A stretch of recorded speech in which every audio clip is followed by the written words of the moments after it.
राम राम मंडळी, मी तुमच्या सगळ्यांचा लाडका अजिंक्य. तर आज रविवार असल्या कारणाने तुम्हाला माहिती आहे, रविवार म्हणजे कपडे वगैरे धुवायचा दिवस. कपडे वगैरे धुतले आणि शूज पण धुतले. म्हटलं जरा चकाचक जावं सोमवारी. आणि आज पहिल्यांदाच टाईम लॅप लावला होता. कसा वाटतोय कमेंट करून सांगा. आणि जेव्हा आपण बाहेर येतो ना, तेव्हा समजतं आई म्हणजे काय असतं आणि घरचे म्हणजे काय असतं. कारण की घरी न बोलता सगळे कामं होतात. आपले कपडे वगैरे धुवून मस्त की भांडे वगैरे घासून जेव्हा रूमवर येतो नाही, सगळं स्वतःला करावं लागतं. तेव्हा चांगली जिरती. आपण घरी लई मोठ्या मोठ्या बाता मारतो, पण इथं आलं सगळं जिरतं आपलं.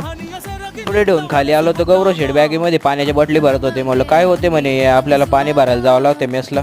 म्हणलं चला, पण मी नाही आणणार बरं का बॅग, तुम्हीच उचलून आणायची, कारण की जास्त बॉटल होत्या. सगळे पोरं आले होते म्हणून सोबतच सगळ्यांनी, आज मेसला दालभट्टी होती, सगळ्यांनी सोबतच एन्जॉय केली. आणि तिथंच आमचा एक पाटील विदर्भातून येतो, सांगत होता कसं खायची दालभट्टी. रूमवर आलो तर खाली पोरं पतंग उडत होते. ते म्हणे दादा उडवून दे ना पतंग, आमची वरती जात नाही. म्हणलं मला नाही उडवत येत बघ गौरव.